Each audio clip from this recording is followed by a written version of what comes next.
My father-in-law just passed away. Can you come home as soon as possible? I got the call from my daughter-in-law Emilia while my son was taking a bath during a family visit. With an anxious tone, she informed me about my husband's death. Confused and shocked, I yelled into the phone. Wait a minute. My name is Janie. I am 51, and ever since the sudden loss of my husband, I've been raising our son Kobe as a single mom. Kobe, who was in high school at the time, has now graduated college and has been working for 3 years. After getting his job, he moved out and started living on his own. Now he's married and he and his wife help each other to make a good life. His wife Emilia is on the quiet side and is, according to Kobe, good at household chores, a good wife. However, from the first time we met, she seemed distant, like she wanted to keep space between us. I mentioned it to Kobe, but he just laughed it off, saying it was all in my head, but I couldn't shake off the feeling. Emilia seems like she'd prefer to avoid our home. She only shows up for Thanksgiving and leaves without spending the night, which only confirms my suspicion. Kobe is my only son, and I had always hoped to get along with his wife. I've even asked Emilia directly if there was something bothering her. Being as gentle as possible, I asked if I had done anything to make her uncomfortable. She simply replied, "No, nothing at all." I eventually gave up on getting close to Emilia, thinking it's just the way younger people feel nowadays. They don't want to mingle with their in-laws, even if they live separately. What's more, I sensed a similar distance with Emilia's own parents when we met for the first time at the wedding. I mentioned to them that my husband had passed away years ago, and it seemed to create even more of a gap. Even though Kobe had told them from the beginning that I was a single mom, maybe seeing it firsthand created some negative impression of me. So, I've decided not to intrude on Kobe's marriage and quietly observed the wedding. Since then, the gap hasn't closed between me, Emilia, and her family. Even though my son and his wife live relatively close, our family dynamics have become distant. Today, Kobe brought over some wedding photos, but of course, Emilia was nowhere to be seen. I feel grateful when I see Kobe, noticing my disappointment, offered to stay over tonight even though he's alone. Makes me proud to see how kind-hearted he's become. Looking at the picture of Emilia, I find myself smiling, thinking how pretty she looks when she's laughing next to Kobe. It's tough to suppress the loneliness when my own daughter-in-law avoids me for reasons I can't understand, even though we're still getting along. After carefully storing the photo and having dinner, I idly flip through a TV variety show. I'm waiting for Kobe to finish his shower when a familiar melody rings out. It's coming from Kobe's phone left on the table. It's the default ringtone. Curiously, I glance at the phone. It's a call from Emilia. I decide to let Kobe know about it later and turn back to the TV, but then the phone starts ringing again. Given the incessant calls, I think it might be urgent, but hesitate to answer it myself. I reluctantly grab the still ringing phone and head to the bathroom to tell Kobe. "Kobe, Emilia's calling. The phone's been ringing a few times now." I subtly hint for him to pick up, but Kobe brushes it off, saying it's fine. "Charge it for me, will ya? Got any snacks? I could go for a drink after my shower. I'll be out soon. Grab something quick." "Well, you're really becoming like your dad, aren't you?" Holding the phone, I head back to the living room and try to plug it in. But I fumble and accidentally hit the answer button. In my rush to hang up, I hit the speaker instead, and Emilia's frantic voice bursts out.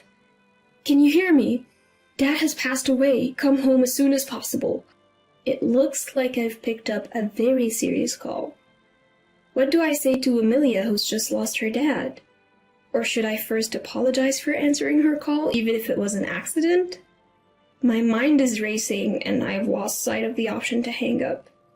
Meanwhile, Emilia starts explaining the situation, saying that I need to come over to the nursing home where he was living.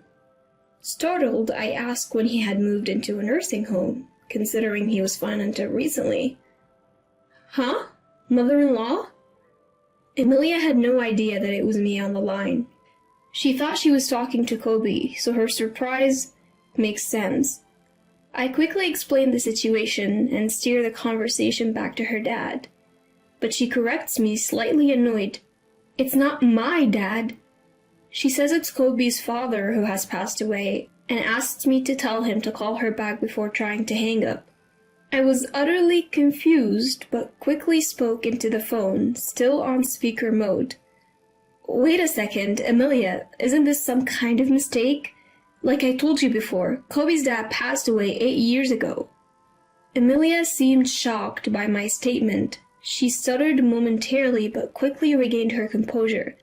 "Now is not the time for lies. Why would you lie about something so heartless at a time like this?" Before I could make sense of Emilia's sudden accusation of me lying, the room fell silent. In that moment, I noticed that Kobe, his face pale, was holding the phone. The call had ended. He had likely rushed over after hearing our heated conversation while taking a shower. Water was still dripping from his hair. It was clear that he'd hurriedly grabbed the phone. I asked Kobe, who was deliberately avoiding eye contact with me, what was going on.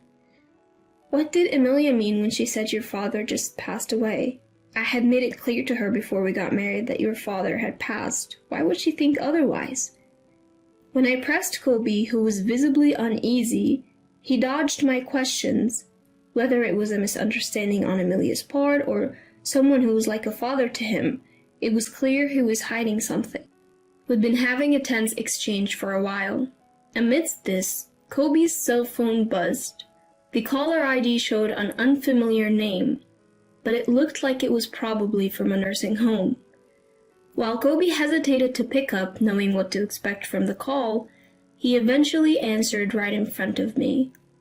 Trying to remain silent, I listened in. I could hear most of the conversation, and the caller indeed confirmed what Emilia had been saying.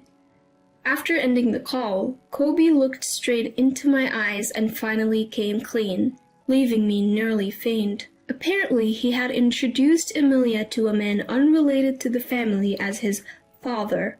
"I told Emilia that Mom cheated and got divorced," he said. It seemed Kobe had completely fabricated the story for Emilia.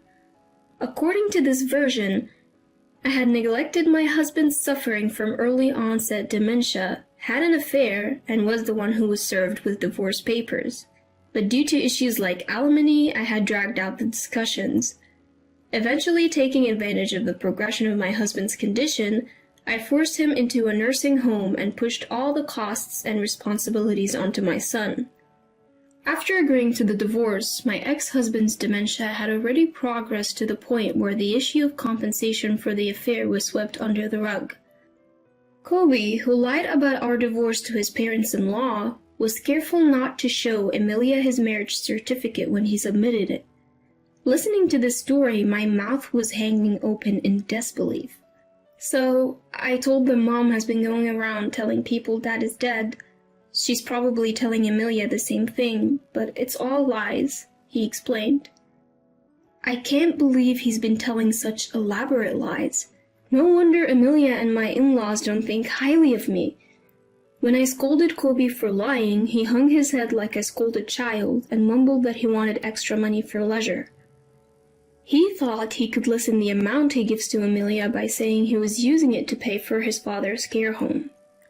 And shockingly, Kobe even aimed to inherit fake assets from another man. Kobe, who works as a caregiver, met a man with dementia who was a landlord when he went to assist at another facility. Although the man was not yet 70, he had multiple health issues and had entered the facility to receive end-of-life care.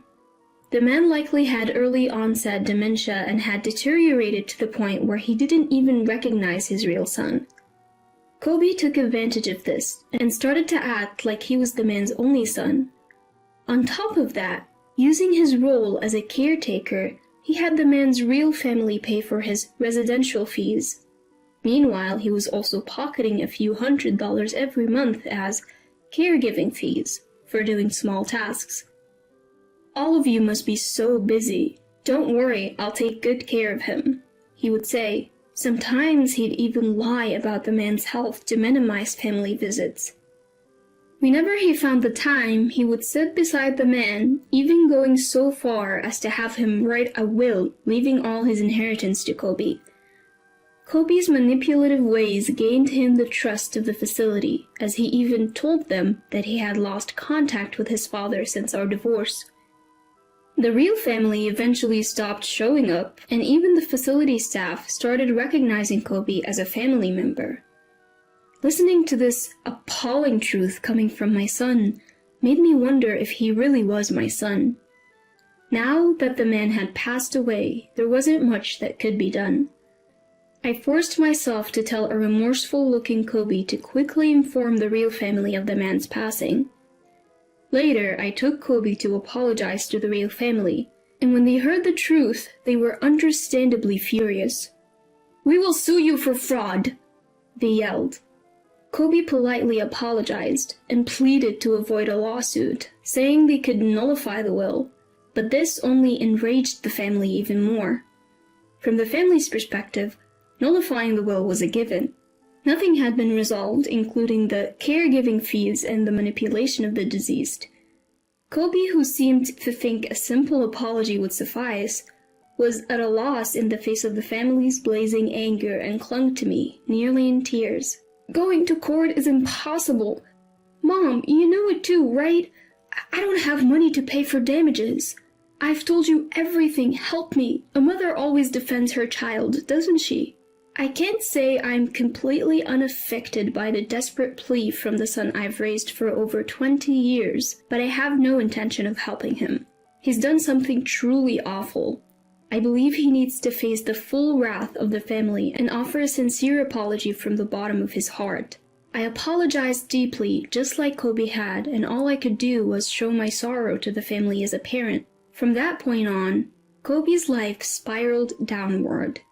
Emilia, who was his wife, filed for a quick divorce and returned to her parents' home.